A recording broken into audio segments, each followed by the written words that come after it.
मला चंद्रकांत पाटलांच्या मेंदूवरचे मला फिंगरप्रिंट्स बघायचे आहेत. आत्ताच मी एक पंतप्रधानांचं आत्ता आलेलं काहीतरी एक निवेदन आत्ता मी पाहून आलो, ज्यात त्यांनी असं सांगितलेलं आहे की या प्रकारचे व्हिडिओज आणि ज्या प्रकारची भाषा वापरली गेली ती अयोग्य आहे. मला मान्य आहे त्याच्याही बाबतीमध्ये अशा प्रकारची खालच्या थरातली भाषा ही वापरली जाऊ नये, हे मला 100% मला मान्य आहे पंतप्रधानांचं. मला पंतप्रधानांना फक्त एवढंच सांगायचंय, हे तुमच्या पक्षातल्या लोकांना पण सांगा.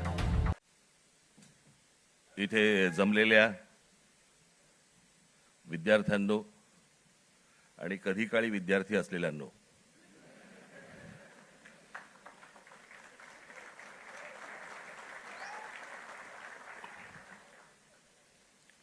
हे लाईट जरा बंद करता येतील किंवा कमी करता येतील का? हे समोरचे हे हा पण हा बंद, हा बंद, आणि हा बंद करा पहिला. हा हा वरचा करता येईल का? हा बस.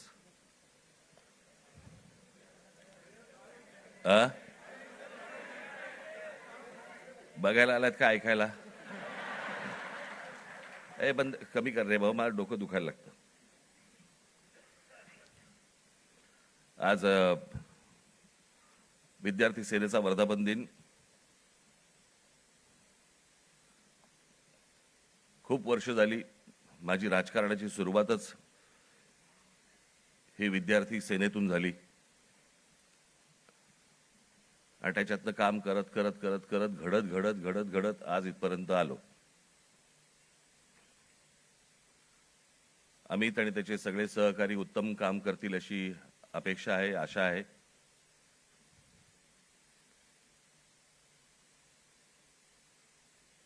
आणि या सदस्य नोंदणीला देखील भरघोस प्रतिसाद मिळेल अशी मी अपेक्षा करतो.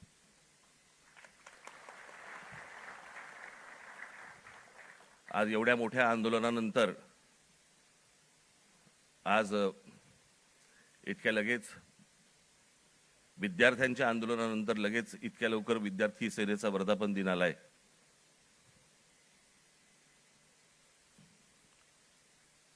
हे विद्यार्थ्यांचं आंदोलन का झालं, कशासाठी झालं हे आपण बोलूच.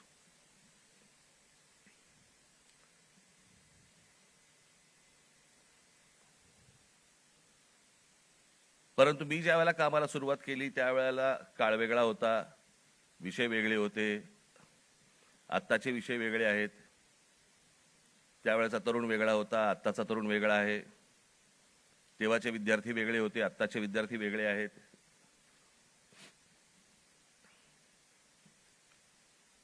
आम्ही जो काळ पाहिला तो टेलिग्राम पासून ते इंस्टाग्राम पर्यंत पाहिला.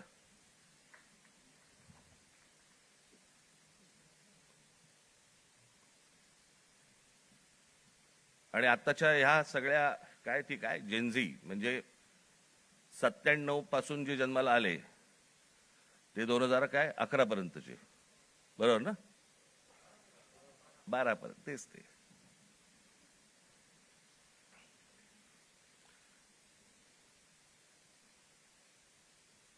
या मुलांचं म्हणणं काय, या मुलांना काय हवंय? आपण हे जेनझी करतोय. इंग्रजी बोलणारी फक्त जेनझी नसतात.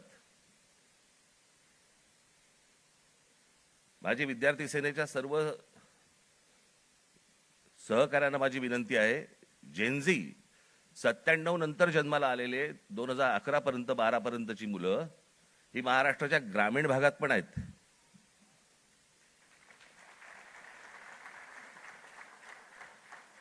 मुंबई, पुण्याचे, दिल्लीचे फक्त जेनझी नसतात किंवा नाहीत. या मुलांच्या अपेक्षा काय आहेत, आशा काय आहेत, यांना काय हवंय? मला असं वाटतं ही गोष्ट समजून घेणं गरजेचं आहे. काही जुन्या ज्या काही भ्रामक कल्पना ज्या होत्या, मला असं वाटतं त्याही आता आपण सोडून दिल्या पाहिजेत. आमच्या काळामध्ये आम्ही त्यावेळेला लहान असताना आमचे आई वडील सांगायचे, डोक्याला रात्री झोपताना तेल लावत जा, बुद्धी तल्लख होते. एका माणसाने आयुष्यभर केसाला तेल चोपडलं पण बुद्धी नाही आली.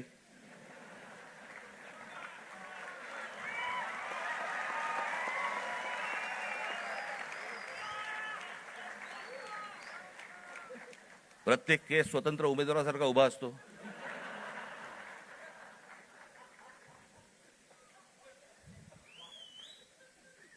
आणि हे म्हणे शिक्षण आणि तंत्रज्ञान मंत्री.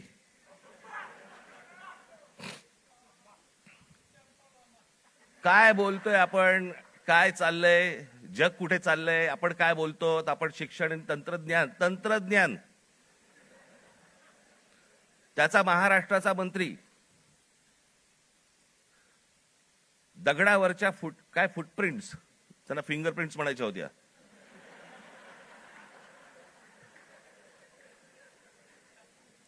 ते म्हणे आता लिंक आधारशी करणार.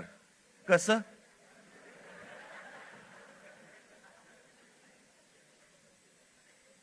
मला चंद्रकांत पाटलांच्या मेंदूवरचे मला फिंगरप्रिंट्स बघायचे आहेत.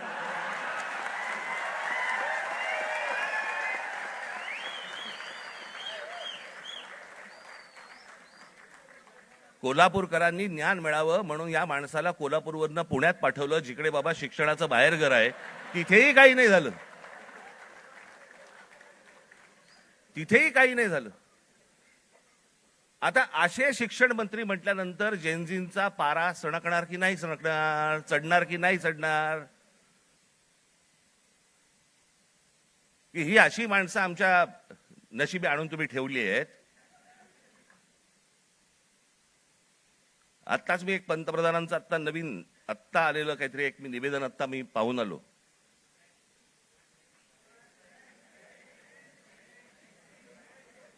ज्यात त्यांनी असं सांगितलेलं आहे की ज्या प्रकारचे व्हिडिओज आणि ज्या प्रकारची भाषा वापरली गेली ती अयोग्य आहे. मला मान्य आहे.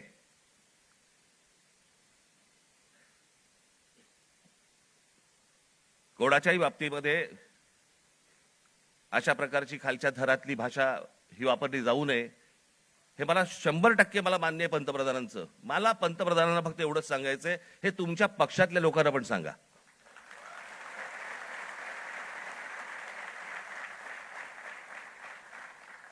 महात्मा गांधींपासून, जवाहरलाल नेहरूंपासून, इंदिरा गांधींपासून आतापर्यंत सगळ्यांपर्यंत आमच्यापर्यंत ज्या प्रकारची तुमची ट्रोलची जी काही टीम प्रत्येक राज्यांमध्ये जी बसवलेली आहेत, लोक बसवलेली आहेत, ते कोणत्या भाषेमध्ये आणि कोणत्या गोष्टी करत असतात मी पाहत नाही. मला ज्या गोष्टी कानावरती येतात, आज अनेक कलाकार आहेत महाराष्ट्रामधले, अनेक कलाकार आहेत, ते म्हणतात बाबा बोलायलाच नको, काही लिहायलाच नको, इतक्या शिव्या पडतात, इतक्या गोष्टी होतात. ही यांचीच माणसं भरलेली आहेत. मला असं वाटतं पंतप्रधानांनी त्याही लोकांना सांगावं की त्यांनी बंद करावं म्हणून. हे गेल्या 12 वर्षातच सगळी सुरुवात झाली. भारतीय जनता पक्षाचे जी काही ट्रोलच्या टीम्स आहेत, यांनी ह्या ज्या गोष्टी सुरू केल्या, याच्यातनच हे ज्याला म्हणतो ना आपण, जे तुम्ही पेराल तेच उगवेल, तेच आलं अंगावर तुमच्या. त्याच्यात पंतप्रधानांनी सांगितलं की मला शिव्या दिल्या, माझ्या आईबद्दल बोलले. चुकीचंच आहे, हे मनापासून सांगतो मी, हे चुकीचंच आहे. पण मला जी पंतप्रधानांना विनंती आहे, दुसऱ्यांनाही आया असतात.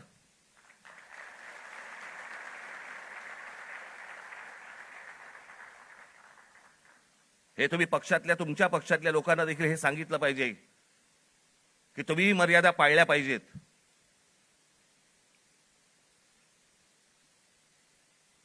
आज पंतप्रधान सांगतात की मी त्या मुलांना सगळ्यांना माफ केलं, पण इतकी 12 वर्ष तुमच्या लोकांनी जे काही केलंय त्याची माफी कोण मागणार?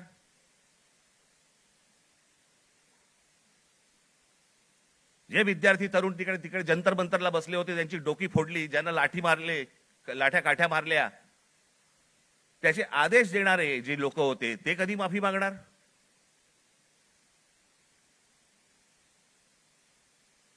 आणि मला असं वाटतंय की हे मूळ हे काय झालंय, नीटची परीक्षा हे कारण आहेच,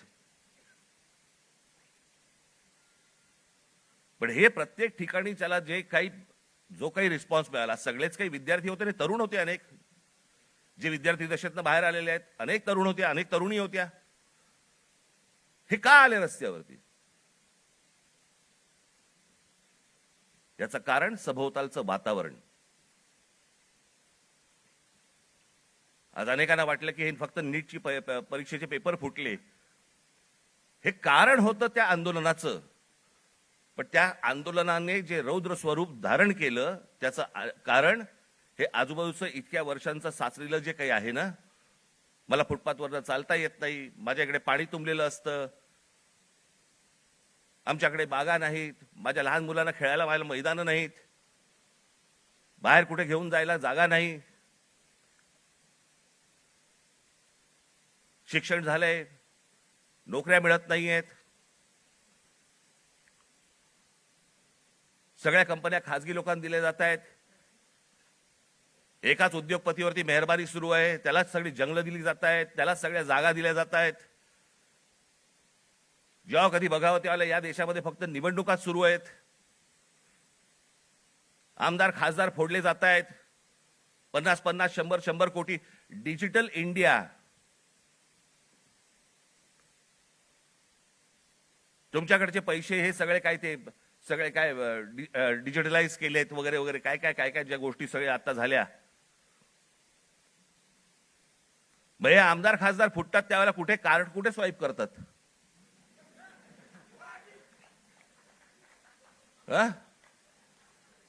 उलटा उलटा कार्ड स्वाईप.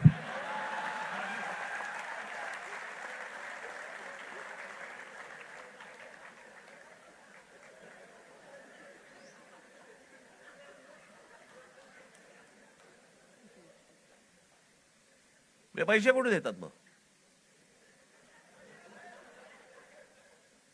हे सगळं जे आहे हे सगळं साचलंय, हे सगळं साचलंय. त्या सगळ्या गोष्टींचा उद्रेक आता बाहेर येतोय, तो येणार, अजून येणार.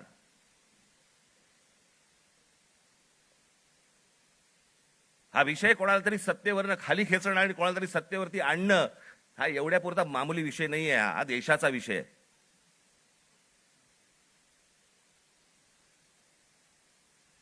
हा देशाच्या भविष्याचा विषय आहे, देशातल्या विद्यार्थ्यांच्या तरुणांचा भविष्यातला विषय. हा काय होणार आहे त्यांचं? आज माझ्या महाराष्ट्रातल्या ग्रामीण भागामध्ये, देशातल्या आज ग्रामीण भागामधला तिकडचा तरुण, तिकडच्या तरुणी काय करत असतील दिवसभर, काय विचार करत असतील? तो तिकडचा तरुण ज्यावेळेला विचार करत असेल की बाबा माझ्या बाजूच्या घरामध्ये एकाने शेतकऱ्यांनी माझ्या वडिलांचे मित्र होते, त्यांनी आत्महत्या केली, त्यांच्या अंत्यविधीसाठी तो मुलगा जाणार, विचार काय करणार? हे माझ्या वडिलांच्या मनामध्ये येऊ नये, मग याच्यासाठी मी काय केलं पाहिजे? मग मी शहरात गेलं पाहिजे. मग शहरात गेल्यावरती काय होणार माझं? मला कुठून नोकरी मिळणार? मला कुठून शिक्षण मिळणार? माझं पुढे काय होणार?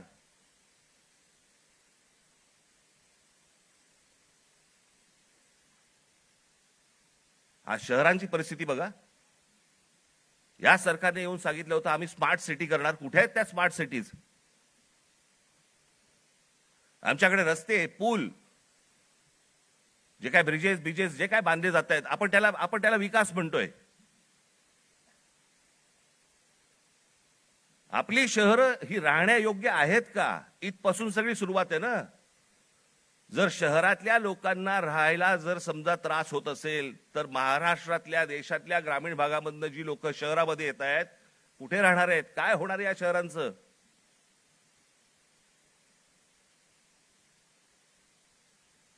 मी आता एक जस्ट तुमच्यासाठी म्हणून एक आकडा म्हणून आणलाय. आजची देशाची शिक्षणाची परिस्थिती हे वर्तमानपत्रांमध्ये आलेलं, हे वेबसाईटवरनं काढलेलं, अनेक गोष्टींमधनं आलेलं, हे त्याच्यातनं मी हे तुमच्यासमोर मांडतोय. आजची देशाची शिक्षणाची परिस्थिती काय आहे? देशातील 1 लाख शैक्षणिक संस्थांमध्ये मुलींसाठी स्वच्छतागृह नाही. 1 लाख. 15,000 शाळांमध्ये पिण्याच्या पाण्याची सुविधा नाही. 2004 मध्ये 8 लाख शिक्षकांची पदे जी रिक्त होती ती 2026 मध्ये ही संख्या 10 लाखावरती पोहोचलेली आहे. शिक्षक हवे 10 लाख. 23 ला जॉईंट एंट्रन्स एक्झाम परीक्षार्थ्यांसाठी फक्त 1,00,000 जागा उपलब्ध आहेत. 2014 मध्ये 3,00,000 विद्यार्थी परदेशात शिक्षणासाठी गेले होते. 2014ला 3,00,000. तर 2026 मध्ये ही संख्या 9,10,000वरती पोहोचली आज. इतकी मुलं परदेशात जात आहेत. का परदेशात जात आहेत? मी 2014 साली मी एक डॉक्युमेंटरी केली होती, छोटीशी एक फिल्म केली होती 16 मिनिटाची. आपण जरूर बघा, YouTube वरती आहे.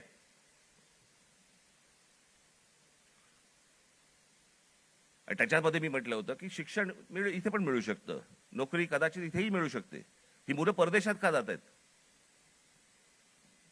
ही सगळी मुलं परदेशात जात आहेत याचं कारण सभोवतालचं वातावरण.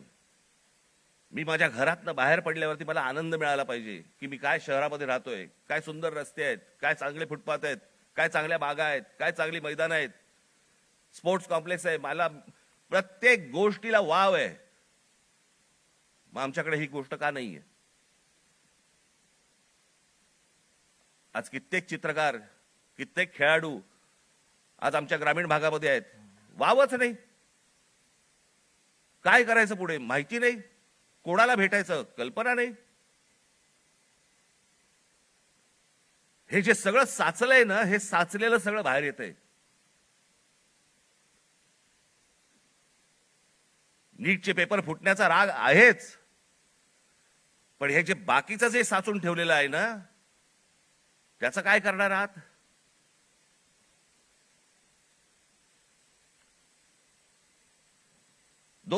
मध्ये परदेशातील शिक्षणावरती भारतीयांनी, परदेशात जे गेले लोक 2014 मध्ये, त्या भारतीयांनी किती पैसे खर्च झाले त्यांनी स्वतःहून जे खर्च केले, म्हणजे आपल्या देशातनं जे बाहेर पैसे गेले ते किती गेले?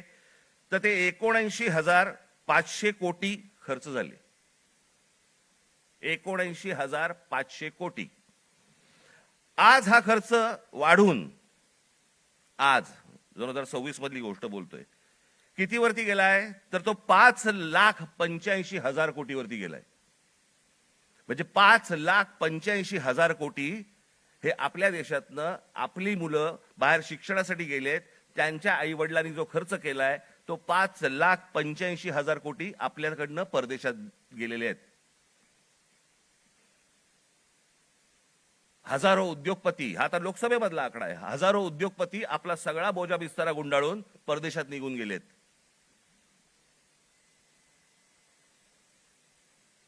अहो एवढं कशाला? ज्यांनी मोदींवरती चित्रपट काढला होता, नरेंद्र मोदींवरती चित्रपट, आणि ज्याच्यामध्ये नरेंद्र मोदींची ज्यांनी भूमिका केली होती तो विवेक ओबेरॉय, तो दुबईमध्ये राहायला गेला. दुबईचा नागरिक आहे तो भारतात राहत नाही. मोदीजींनी खूप चांगलं काम केलंय, मोदीजी देशाला मोठं करतायत, मोदीजी देशामध्ये काय काय काय उद्योग आणतायत, हे आणतायत वगैरे वगैरे, अशी मुक्ता फळं जी आत्ता केली. तो कोण? आर माधवन ना, तो आर माधवन. विचारा कुठे राहतो हा आर माधवन? दुबईमध्ये स्थायिक झालेला आहे. यांना जर समजा या देशाबद्दल आहे प्रेम, या देशातल्या पंतप्रधानांबद्दल प्रेम आहे, ते विकास करतायत, हा जर समजा ह्यांना विश्वास आहे, हे परदेशात का जाऊन राहतायत? हे परिवारासकट दुबईला जाऊन का राहतायत? इथे येणार, स्पॉन्सर फिल्म मध्ये काम करणार, गव्हर्नमेंट स्पॉन्सर्ड फिल्म मध्ये, ते धुरंधर बिरंदर, आणि मग इथून करून जाणार परत दुबईला. देशात खूप चांगलं चाललेलं आहे, मी चाललो दुबईला. ही माणसं दुबईला जात आहेत. या मुलांचं काय घेऊन बसलोय आपण?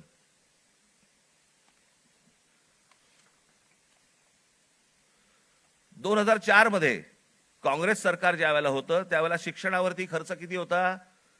3.2%. आज 2026 मध्ये तो किती आहे? 2.8%. म्हणजे शिक्षणावरती जेवढा खर्च व्हायला पाहिजे, अमेरिकेमध्ये जाऊन बघा, युरोपमध्ये जाऊन बघा, शिक्षणावरती काय प्रकारचा खर्च करतायत.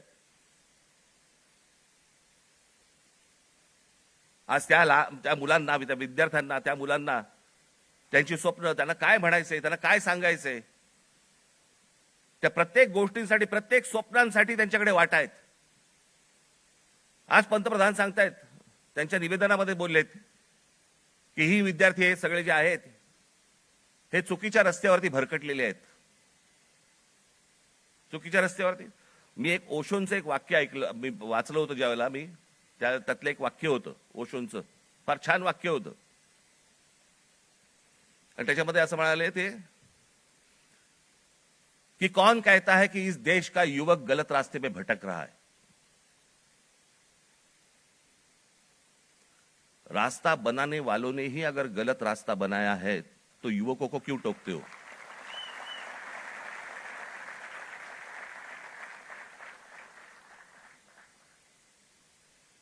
ते चुकीच्या रस्त्यावरती नाही आहेत.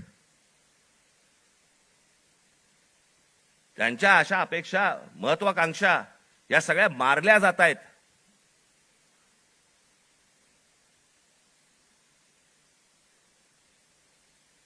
मोदींनी सांगितलं की आज मी म्हणे त्या सगळ्या ज्यांनी कोणी ट्रोल बिल केले त्यांना मी सगळ्यांना माफ करतो.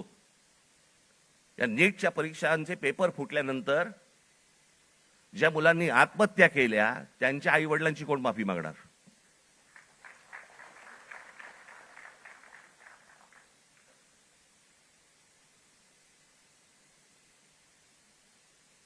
हा देश नीट समजून घेतला पाहिजे. विद्यार्थ्यांचं, तरुणांचं, तरुणींचं म्हणणं, मत हे आपण समजून घेतलं पाहिजे. आज तो विद्यार्थी ज्या वेळेला तो हवालदिल ज्या वेळेला होतो त्या हवालदिलपणामध्ये तो जातो कुठे, मग देवाकडे प्रार्थना करायची, मला नोकरी लागू देत,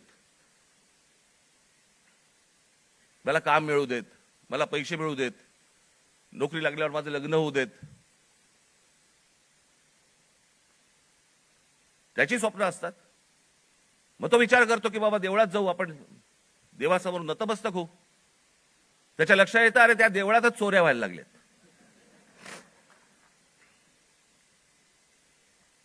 देवळात चोऱ्या. राम मंदिरासारखं इतकं भावनिक दृष्ट्या महत्वाचं असलेलं एक राम मंदिर उभं राहतं आणि त्या राम मंदिरामध्ये 1400 कोटी, आता नुसता जस्ट आकडा आलेला आहे, 1400 कोटी रुपयांची चोरी होते.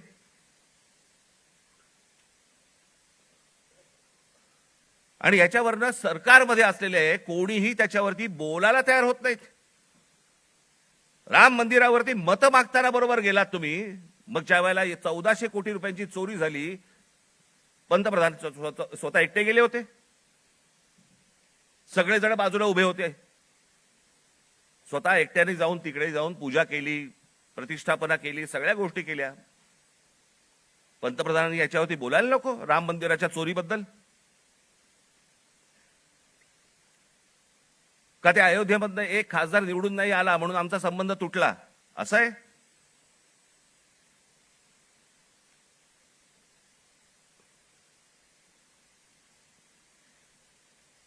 आज तो हवालदिल झालेला जो तरुण आहे तो या सगळ्या मंदिरांचा रस्ते पकडतोय. धर्मांध बनवू नका त्या तरुणाला. शिक्षणाच्या वाटेवरती लावा. नुसतं जय श्रीराम बोलून होणार काही नाहीये.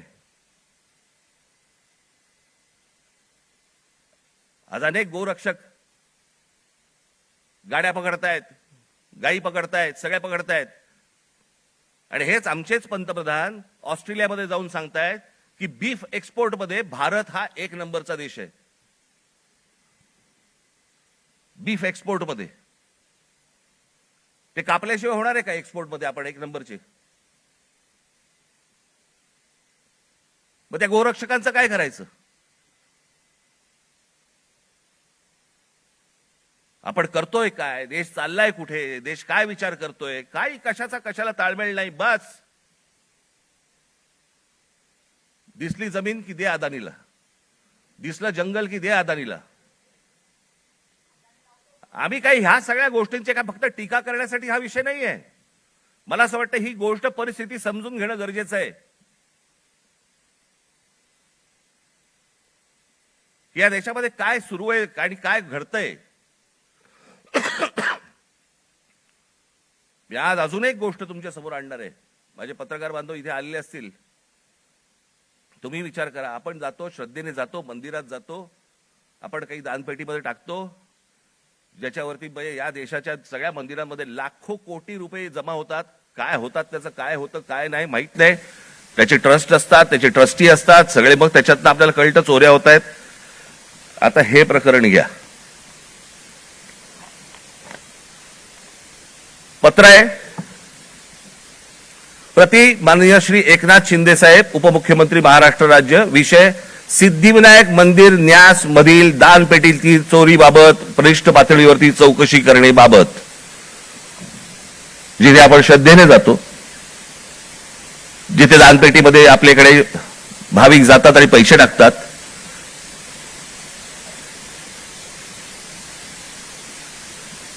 त्याचं कारण असतं ते धर्मासाठी म्हणून आपण असे टाकतो. महोदय, आम्ही स्वाक्षरी करणारे सर्व सिद्धिविनायक न्यास मंदिर प्रभादेवी मुंबई येथील विश्वस्त आहोत.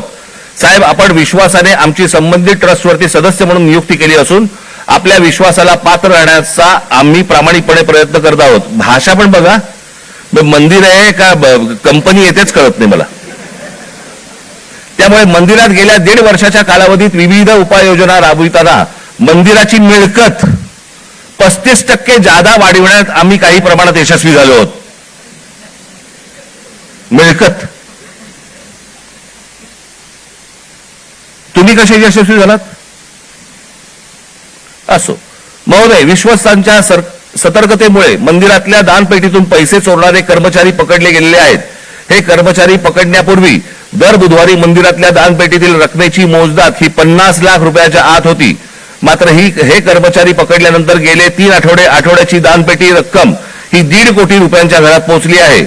याचाच अर्थ यापूर्वी दर आठवड्याला दानपेटीतील जमा होणाऱ्या काही रकमेतील काही रक्कम ही लंपास होत होती.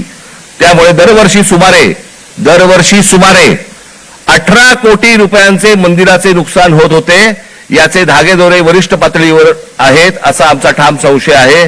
साहेब, या प्रकरणाची आपण गंभीर दखल घेऊन शासकीय पातळीवरती संबंधित प्रशासनातील वरिष्ठ अधिकाऱ्यांची चौकशी लावावी अशी आमची आपणास विनंती आहे. विश्वस्त मंडळ सिद्धिविनायक गणपती मंदिर न्यास, प्रभादेवी मुंबई.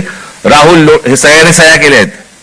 राहुल लोंढे, भास्कर शेट्टी, महेश मुदलियार, जितेंद्र राऊत, मीना कांबळी, मनीषा तुपे, गोपाळ दळवी, सुदर्शन सांगळे, हे त्यांचं पत्र आहे.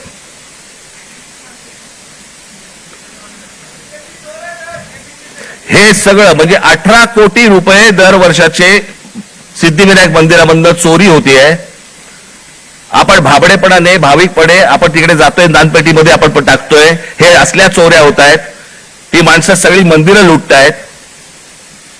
हाच तो तरुण, हेच ते विद्यार्थी परीक्षांच्या वेळेला नोकरीसाठी मंदिरामध्ये जात आहेत, पायऱ्या झिजवतायत, सांगतायत देवाला मला नोकरी मिळू देत, आणि त्याच मंदिरामध्ये चोऱ्या होत आहेत. तिकडचेच विश्वस्त चोऱ्या करतायत, तिकडचीच माणसं चोऱ्या करतायत. हा आमचा धर्म, ही आमची धर्माची मंदिरं. सरकारवरती विश्वास ठेवता येत नाही म्हणून मंदिरात जावं तर मंदिरावरती विश्वास ठेवता येत नाही. ही जर समजा देशाची परिस्थिती असेल, होईल काय? रस्त्यावरतीच उद्रेक होईल.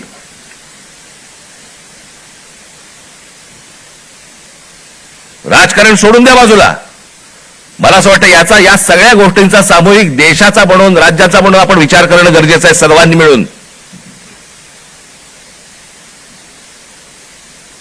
निवडणुका येतील त्यावेळेला विचार करू वेगळा.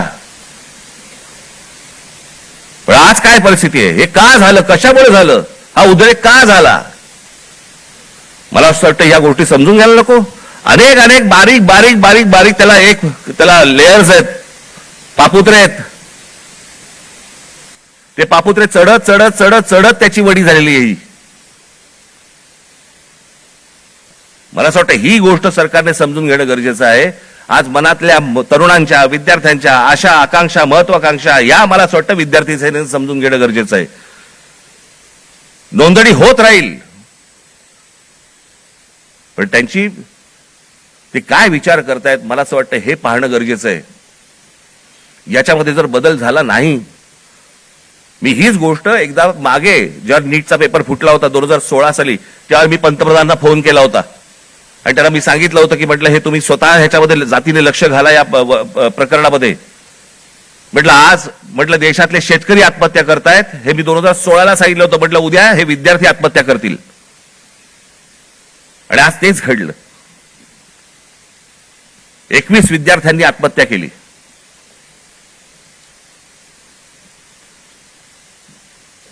सदस्य नोंदणी ही तर कराच, पण मला असं वाटतं या शिक्षण क्षेत्रामध्ये आमूलाग्र बदल होणं गरजेचं आहे. त्याच्यासाठी विचारवंतांची गरज आहे. जे विचारवंत या देशामध्ये आहेत त्यांना बोलवणं गरजेचं आहे. त्यांची आणि या मुलांची सांगड घालून देणं गरजेचं आहे. यांची स्वप्न आणि त्या स्वप्नांना कसा आकार देता येईल याच्यासाठी म्हणून जे तज्ज्ञ या देशामधले आहेत त्यांना बोलवणं गरजेचं आहे. त्या मुलांना समजून घेणं गरजेचं आहे. मला असं वाटतं एवढीच अपेक्षा माझी आज या दिवशी मी व्यक्त करतोय. आज या विद्यार्थी सेनेच्या मुलांनी, सर्वात तरुणींनी या महाराष्ट्रातल्या विद्यार्थ्यांची अपेक्षा, आशा, आकांक्षा या समजून घ्याव्यात आणि त्याला आकार देण्याचा मला असं वाटतं जास्तीत जास्त प्रयत्न करावा. भविष्यातल्या तुमच्या सगळ्या वाटचालीसाठी माझ्याकडनं मनपूर्वक तुम्हाला सर्वांना शुभेच्छा देतो आणि आपणा सर्वांची रजा घेतो. धन्यवाद. जय हिंद, जय महाराष्ट्र.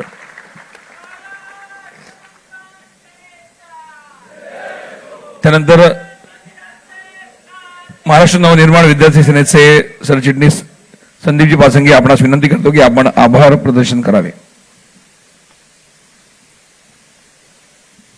सन्मान्य राजसाहेबांनी वेळात वेळ काढून आपल्या सर्वांना मार्गदर्शन केलं, यासाठी मी संपूर्ण विद्यार्थ्यांतर्फे, माझ्या सर्व सहकाऱ्यांतर्फे साहेबांचे आभार व्यक्त करतो. त्याचप्रमाणे इतरही नेते, सरचिटणीस हे देखील आज उपस्थित आहेत, त्यांचे देखील आभार व्यक्त करतो. आजच्या या कार्यक्रमासाठी कोकण कलेक्टिव्ह असतील, त्याचप्रमाणे लाईट अँड शेड, या रवींद्र नाट्य मंदिरातील सर्व कर्मचारी असतील, ज्यांनी या कार्यक्रमासाठी सहकार्य केलंय, त्या सर्वांचं मी आभार व्यक्त करतो. धन्यवाद. सर्वांना विनंती की आपण राष्ट्रगीतासाठी उभं राहावं.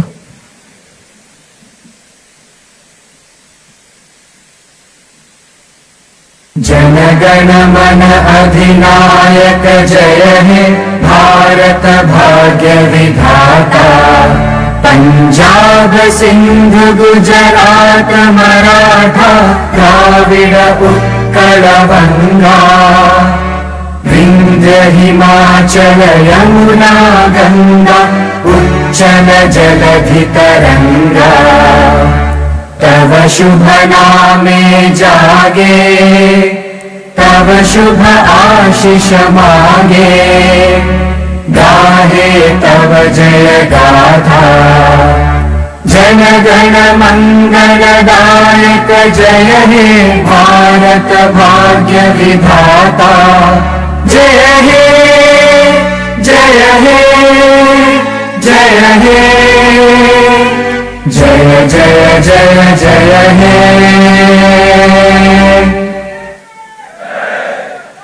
महाराष्ट्र नवनिर्माण विद्यार्थी सेनेचा हा 20वा वर्धापन दिन आणि या सोहळ्याला खऱ्या अर्थानं आपण जे बहुसंख्येने उपस्थित आहात त्या सर्वांना एक विनंती आहे की आपण पुढे आता 3 गोष्टी करायच्यात. एक म्हणजे हे अभियान अभिमानानं पुढे न्यायचंय. त्याचं पहिलं पाऊल जसं आपण बाहेर टाकाल, तुम्हाला तिथे रजिस्ट्रेशनचे काउंटर्स दिसतील, नोंदणीचे काउंटर्स दिसतील, स्टॉल्स दिसतील. तिथे आपण ऑफलाईन ऑनलाईन पद्धतीनं आपली नोंदणी करूनच जायचंय. अनिवार्यता समजून घ्या.